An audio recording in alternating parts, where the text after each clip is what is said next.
Welcome to the EU LCS postgame lobby after week 5 of the summer split. I'm Drakos here with Ender, Vedius, and eventually Roccat's jungler Memento. You may notice there's a spot on the floor. A chair will go there soon. In the meantime, however, I have these lovely, beautiful faces in front of me to talk a little bit about what the hell I just watched.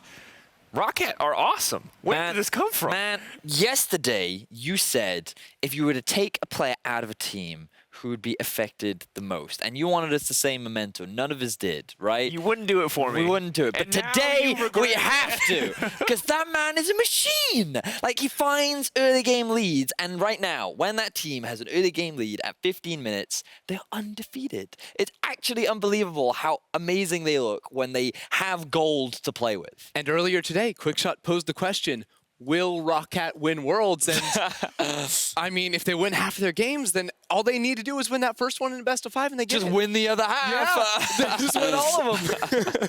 Wait, thinking about it, if you start the best of 5, win one, lose one, win one, lose one. That's what I'm saying. Win one. Wait. So this, as we take a look at some of the awesome plays in the moment, I do have a theory. It's a bit loose, but bear with me. If you take Gangplank with Kleptomancy and Ezreal with Kleptomancy and don't do anything in the first 15 minutes, you'll always have a gold lead at 15 minutes, and Roccat will win every single game. That's In how theory. stats work, right? Yeah, in my theory. God. You may have solved the mystery. But we'll see how the rest of the season progresses. I believe we're now being joined by the wonderful Hey there. Memento. I was Hello. told to stand by to invite him, but I'm glad. I wanted to do it. Vedius is Welcome, taking my charge. friend. Thank you. Memento, we just praised you a bunch. I know you're getting mic'd up, so you may have missed half of it, but we also heard from Norskaren in the interview that he's like, well, also this moment. Like, listen 1 second. We appreciate that. I mean, he doesn't know how to hug.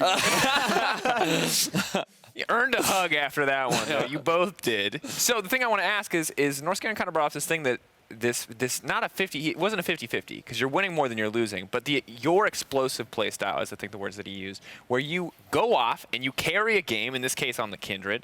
And these are the games where it kind of starts to fall a little bit. What's the difference here? How do we know when we're going to see this explosive Memento game versus some of the games where it doesn't quite go as well?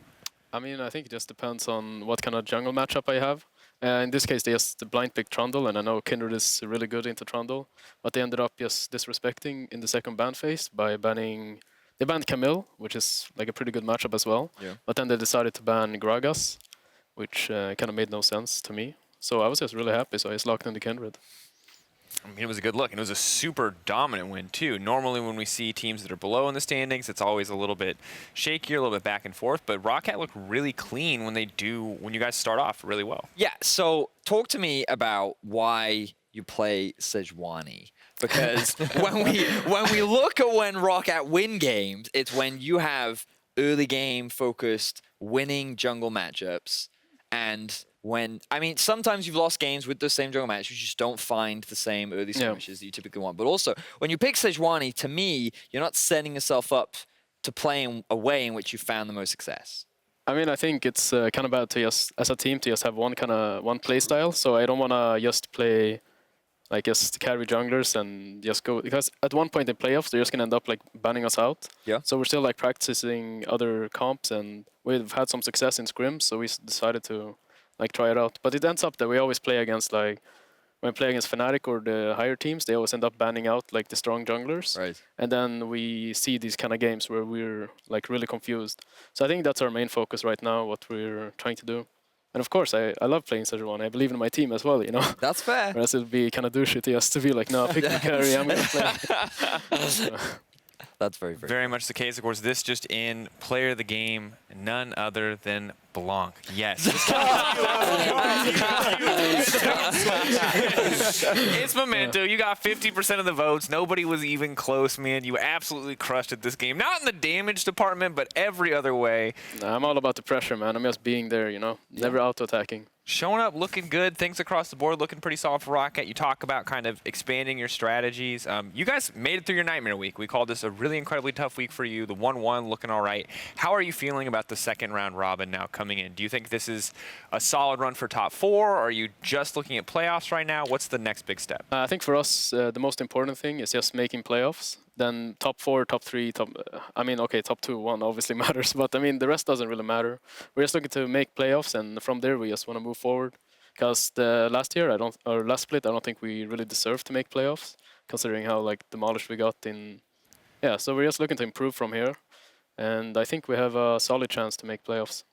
True. I do want to say, though, that you guys did have the head-to-head against Misfits, so I feel like you earned it. I know that you weren't happy with your performance. I know playoffs was a struggle for you guys, but you also smashed a team that was beating top teams left and right. So there is a little bit of credit there. But after your win, I think it's fair that we take a look at the standings. We see how things have been shaken up. For you, Christy, outside of Roccat, what stands out the most to you? What is the most interesting thing at the end of this week? Well, I mean, the fact that the top two teams coming into the week, G2 and Misfits, both picked up a loss, really just sort of sends the standings into a bit of disarray because there's so much parity between these teams now that we have seen those top teams been taken down a few times, that there's a lot of room for these teams in the 5 to 6 range to step on up. Yeah, I think. Do we believe in Schalke, though? 6-4 right now. Their schedule has been better over the last 4 games. But here's the thing. They played against Unicorns of Love, Yeah. H2K, Yeah. Giants, and Splice. Yes. That's a very easy... compared to playing against the top teams of the league, that's a much easier schedule to go against. So let's get your opinion here, because we had G2 members on the podcast last week who had a lot of people hard rooting for Schalke as this playoffs contender. Where do you think Schalke stand right now, Memento? Do you think they're a clear favorite? Do you think they still have a lot to work on? I think they still have a lot to work on. I don't really see them as because we saw the game against H2K yesterday where they seem to really struggle how to close out games. Yep. So I think they still have a lot of weaknesses and they're not really a top 4 team yet. So, in my opinion, right, and I will use Memento as an example because it's a good one. When you look at Roccat, right, you have very clear win conditions in that if Memento is able to just get a slight early game leads, Roccat has enough understanding of how to play the game that they can actually close out games very cleanly. Just like we saw against G2. When they have a lead and when Norscaren's on a playmaker and when Memento's on a carry, the team looks very, very good. And sure, they are experimenting with other things. It is one style that they have a lot of success with now, but you kind of have an idea of, actually, I could see this strat being good enough that they could take down top teams. For Schalke, there's nothing like that for me that enables them to stand out relative to other top teams. I think Nuke Duck is good, and I think that they have found success by playing through Nuke Duck, but Nuke Duck has not been an exceptional carry that I think could suddenly take down the top 3 teams in Europe. And they just feel very standard. They feel like a middle-of-the-pack team that would beat teams that are below them, but will struggle against teams above them because they just feel standard. There's nothing special about this squad. Okay.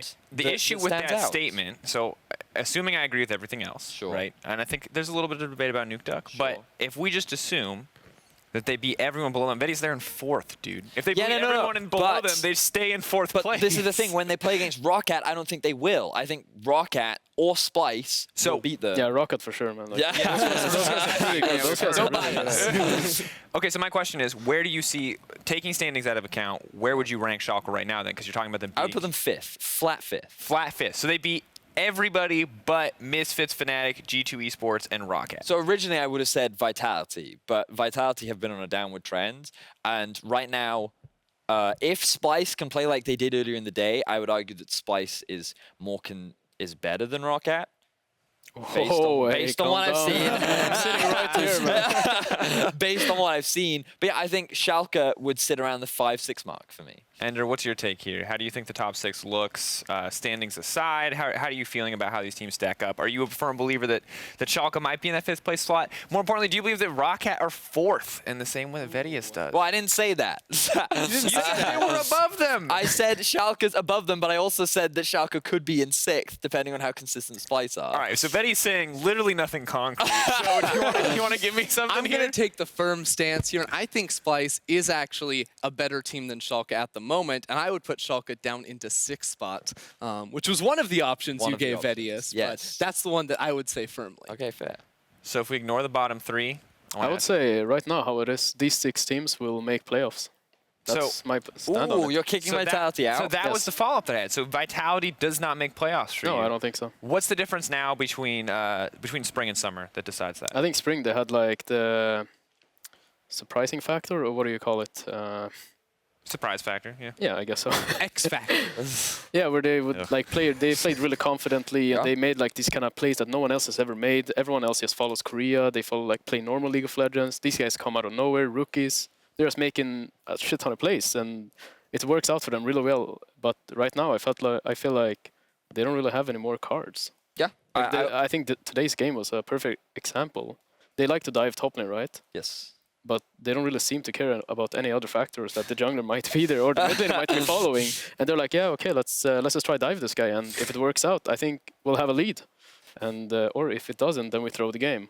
So there are three things I think really stood out for Vitality. Number one, they got red side pretty much every game in the first half of the split. And red side was really OP back in spring, and they took big leverage of that, making sure that they would have winning matchups. The other big thing was that Gilius consistently played around Jizuke. It was like a mid-focus meta, and they found a lot of success enabling him. And I think the other big thing was, because they had such a fantastic start, getting into playoffs was a lot easier for them, in the sense that they started their first half of the split 7-2.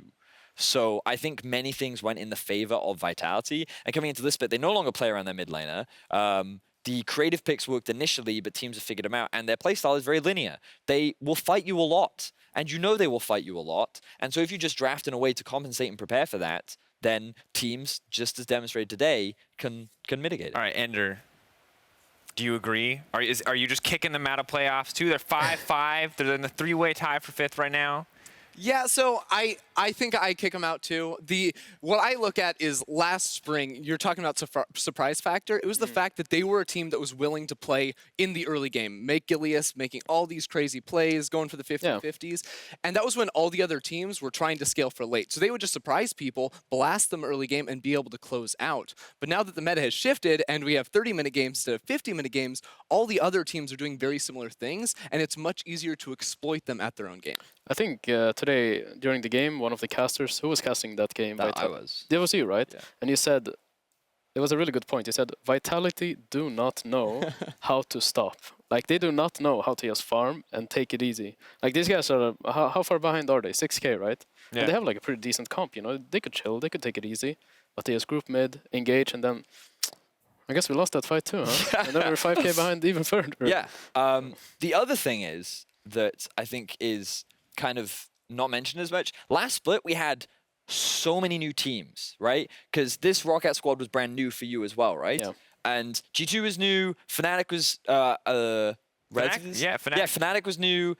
Misfits was new because they had new mid. Like, all the teams were new and figuring stuff out, whereas Vitality... Fnatic was new. I can't remember. Oh, wait, no, Wait, it was Hylissang. Yeah, Oh, Hylissang. no, but that was Hylissang. Yeah, you're right. So Fnatic wasn't new, but they also finished. They were the first. least. They had the least Yes, changes, yes, but they yes. still had a new. My member. apologies. Right, but my point is that the vast majority of our league last split was a lot of new players and new teams, and one of the most consistent things we heard was we're still figuring out how we as a team like to play, right? And I feel like now that that consistency has been found, a lot of the teams know how to play with each other. They know their strengths and weaknesses.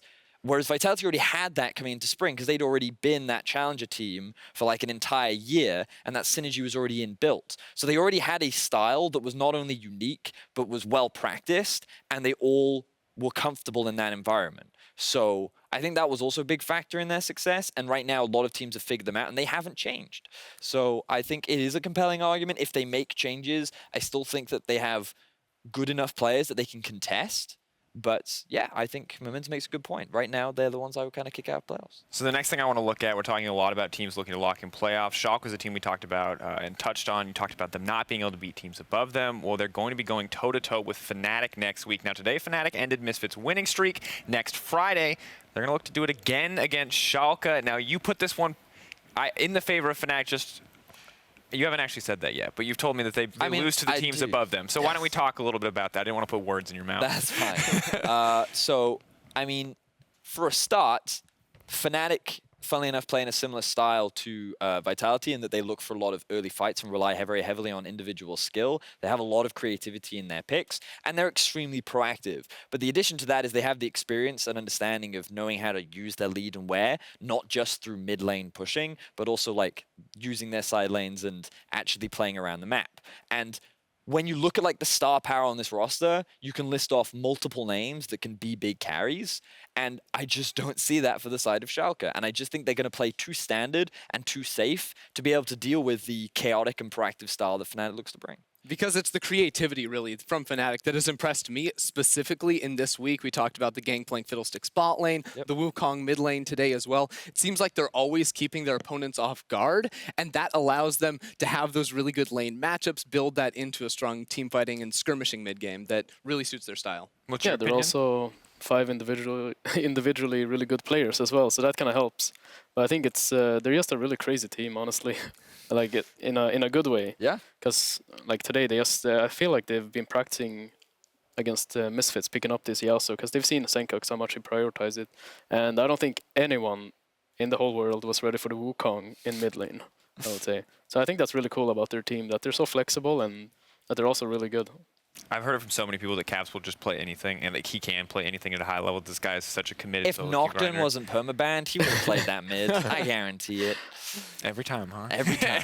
You will never let this go. Never gonna just let you get away with that. All right. I mean, it's an interesting matchup. We look back to week 1, and it does seem like both teams are in completely different states compared to what they were. Because you have to remember, Schalke was winning this game. They threw hard at Baron. They let Fnatic just walk up and take a free Baron. This was the brief Reckless era of this Fnatic lineup this season. The Janna one trick, I remember. Yep. Yeah, it was the funnel era too. Karma. It's a Played 2 two-trick. champions.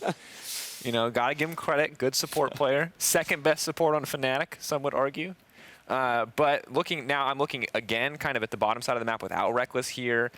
Upset and Vander, not a duo we talk about a ton. They've had some good performances. They've had some shaky performances. Bwipo and Hylissang feel like they're steadily rising up. Are Bwipo and Hylissang the best bot lane in EU right now? So when I did my tier list last week, I put Bwipo as the second best bot laner underneath Hansam. I still think Hansam and Mickey X are the more powerful 2 versus 2, but I could very easily see that being upset the more of these wacky picks we see in the bottom lane, because if they're willing to go completely off the rails and just win lane hard with champions like Gangplank bottom lane, that's so impressive for me to look at and rate them highly. Memento? Or Vedius, whichever. Whoever. Wait, what was the point there again? So Sorry, do you I'm think so Bwipo lost. and Hylissang are the best bottom lane in EU right now? They took down Hansam and Mickey X, who I think many people would have considered the best. But it's the same with like Hylissang and Bwipo are like the same with the X Factor. Like I think these 2 guys are just really crazy. Like they will go for every single outplay they can. Yeah. And I think Bwipo and Hylissang together are just an explosive combo, which is really scary.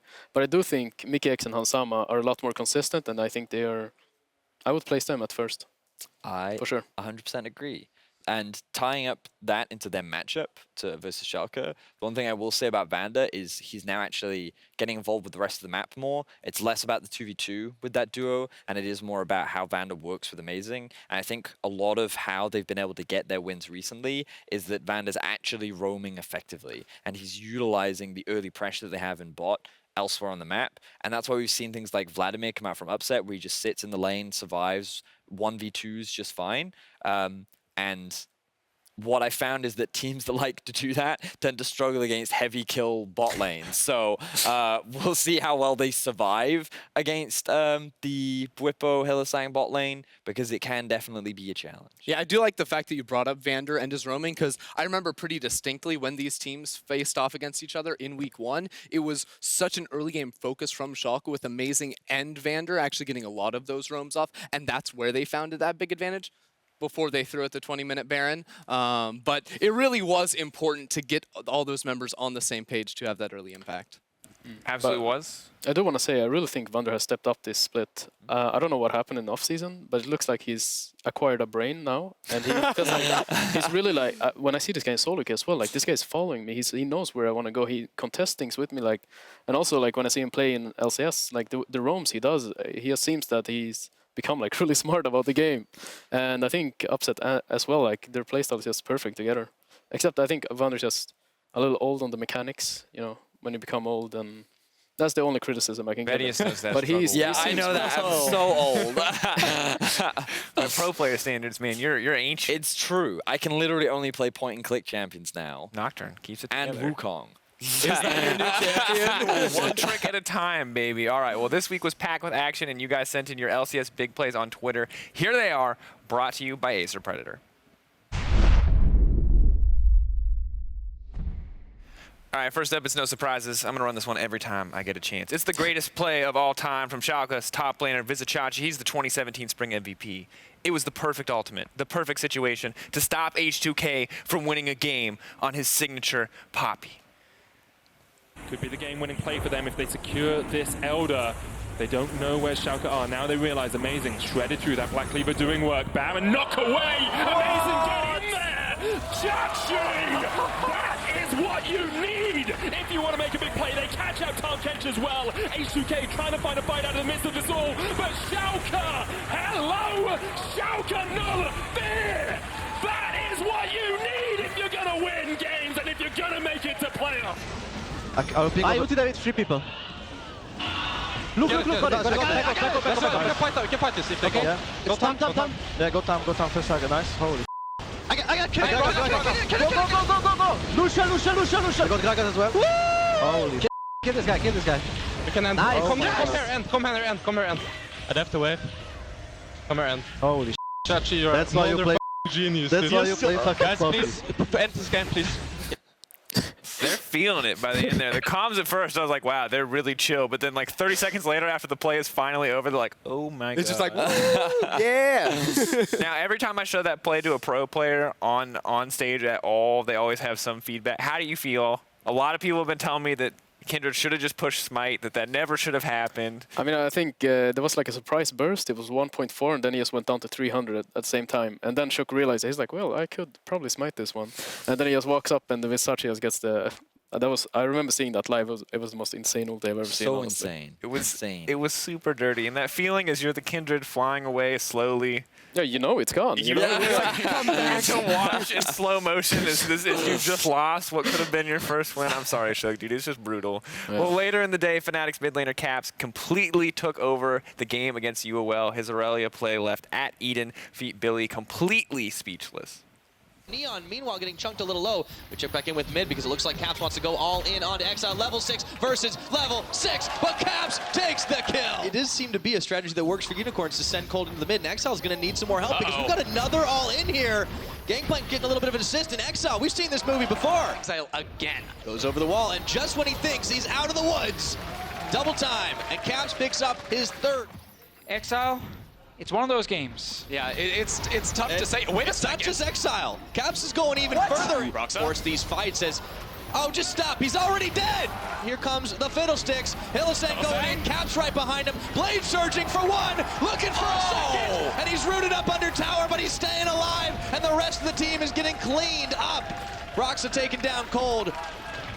Well, that's 13 kills for Caps. He's actually on the Nexus. He doesn't need to take the inhibitors. He's going to go ahead and just grab this one all by himself. Wait a minute, pad those stats one more time. How about 14, maybe even 15? And he hasn't died this game. The immortal Caps looking to stack it up. Shut down Gold, 15 kills in a Nexus.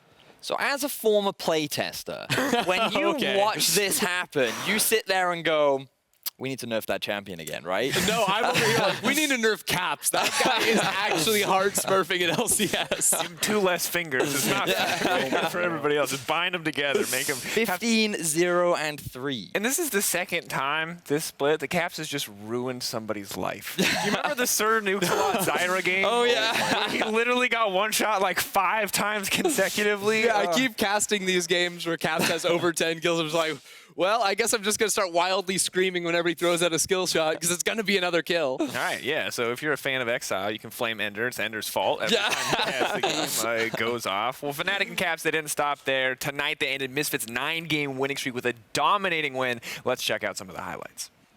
Look mid lane.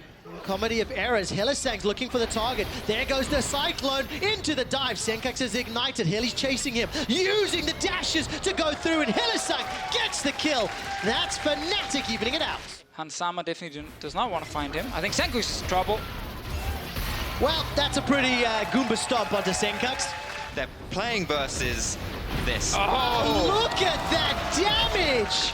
Caps destroys Hansama where he stands. Mickey's the next target. Realm War brings Bwipo to the back end, and Maxlaw's now being chased. Alfari's come to the party. He was finally invited, but it's simply too little. It's simply too late. Tefisho, I asked you 20 minutes ago about it, and he is the last man standing. Alfari's Mundo means nothing to Fnatic.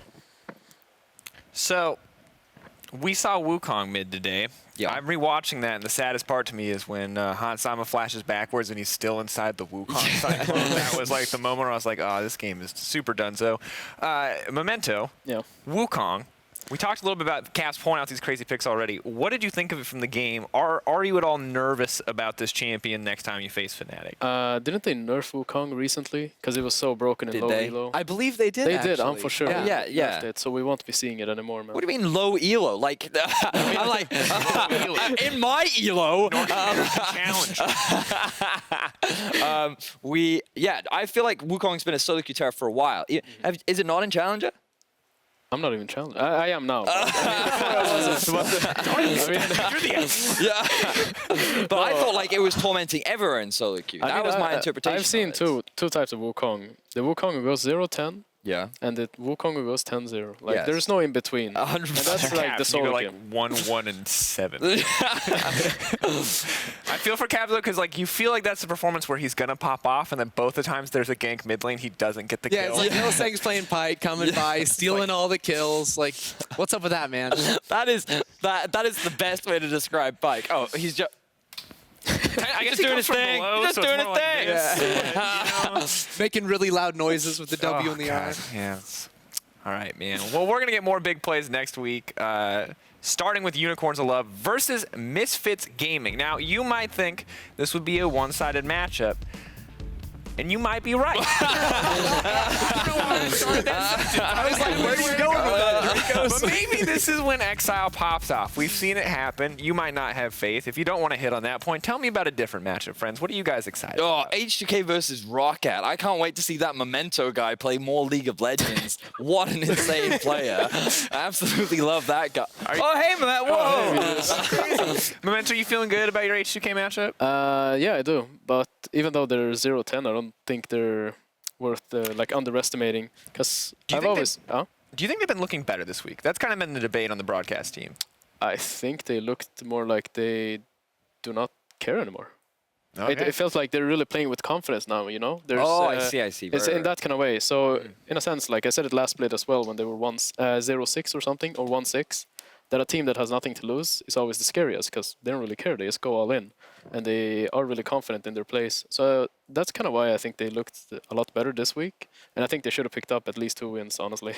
So, how much extra pressure does it add to potentially be the team that would give the 0-10 team their first win?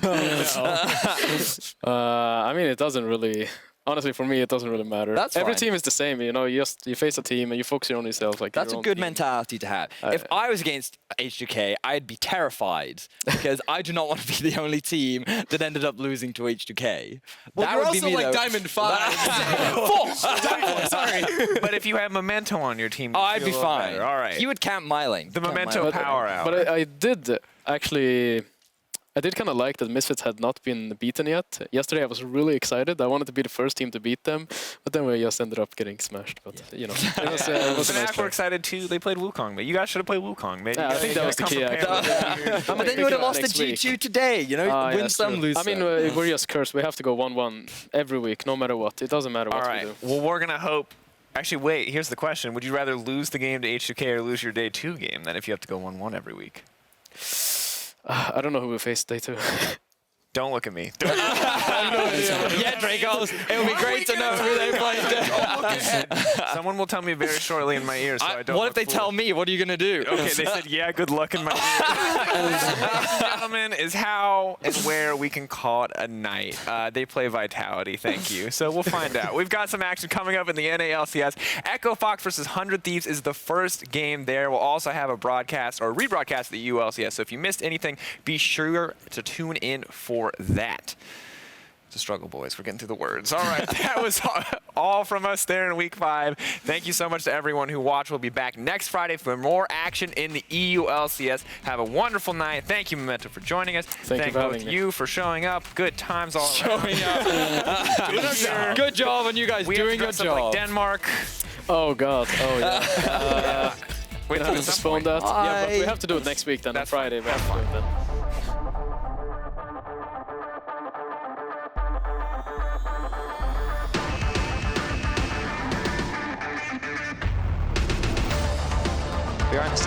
split, of course. And all these teams want to pick up big wins. Here's Chachi. Chachi going in.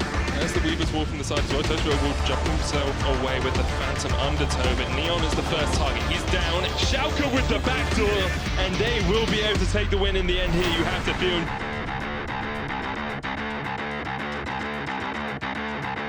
Double knockup, double charm, the chase continues. Ruin with the wallop onto Promise 2, stuns him up.